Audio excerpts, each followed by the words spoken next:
How to pack when you're getting ready to move really, really far away for a really, really long time.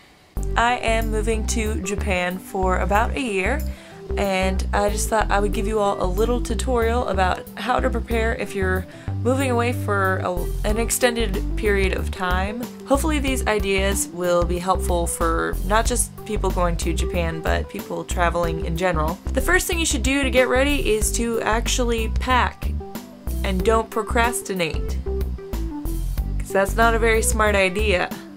Hand shoes, they're like shoes for your hands, the hand shoes.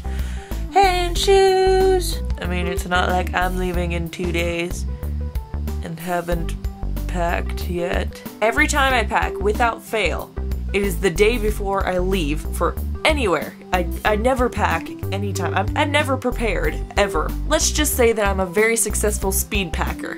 Why is packing so boring? Even so, it's very stressful if you're spending your last couple of days packing before you leave. Or your last few hours. Or minutes. For those of you who don't know, I've actually already been to Japan before. I moved there a couple of years ago and lived there for 6 months. And yeah, I only started packing the night before I left. So literally hours before I got on the airplane was when I started packing. This time I'm actually doing better than I normally do. It's 2 days before I leave and we got some stuff. Since I procrastinate most when it comes to packing, of course, I would get the idea to make a video while packing. Totoro, come to me, Totoro! I need your guidance! Grant me packing knowledge! If you're moving somewhere for an extended period of time, it doesn't matter where you're going. If you're going on an airplane, make sure that you find the information on how many bags you're allowed to take on the airline. It may vary, but I think in the US, most of the time you're going to be allowed to bring 2 bags that you can check, something like that. But just use the internet, basically. Find out, call someone, call the airline if you have to. Just find out what you need to. I'm actually taking 2 separate airlines this time, and one of them is not an American airline. Their requirements are a little bit different, so make sure that you check, just to be sure, because you don't want to be charged all these baggage fees right after packing and everything, and it's good to know in advance, just so you can prepare. But what should you pack? What kind of clothes are you supposed to bring? Should I bring heavyweight clothes? Should I bring lightweight clothes? How much of this should I bring? Is the spring hot in this place? Is the wintertime really cold? What is it? You want to look these things up in advance. You want to find out things like how houses are warmed, heated, air-conditioned, things like that. Just the kind of things that are important to the people of this culture. In Japan, people don't use heaters and air conditioning too much because electricity is really expensive, so you want to be prepared to dress warmly, even when you're in the house. My advice to anyone who happens to be moving to Japan is to bring things that you can pack in layers. Especially if you're there for a long time, it's good to have things that you can wear in summertime or that you can put over top of something. Like you could use the same shirt that you wear during the summertime and just put it over top of a long sleeve shirt.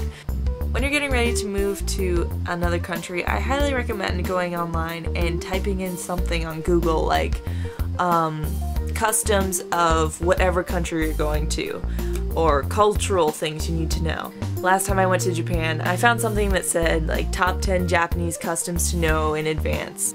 I'm sure you can find something for almost any country, and it's going to be helpful. Don't stop at just one link either. Usually there will be something like recommended links or similar results next to any blog you may find, and you're gonna find out a lot of stuff. There's always somebody who's gone through what you're about to go through, so go ahead and use that internet because it's there.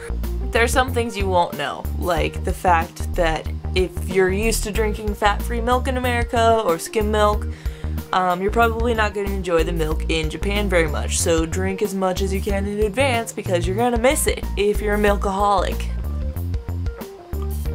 Another thing to consider is the fact that you're going to be away from your home for a long time, and you're probably going to miss it at some point or another. You're going to miss something about your home. May not be the people, may not be your actual house, not your job, something like that, but there's probably going to be something that you do miss. Maybe it is your family or your friends or your job, whatever. I highly recommend bringing a piece of home with you. It could be something like your favorite shirt, your favorite pillow, a stuffed animal, pictures, whatever it is. Just make sure you have a piece of home that you can kind of hang on to. That was really helpful for me last time. I had a couple of things that I brought that were just really nice to have. Yes, my item was a pillow pet. So I hope that was helpful for you guys. If you have any questions, go ahead and let me know in the comments below, and I will talk to you guys later. I'm basically just unpacking at this point.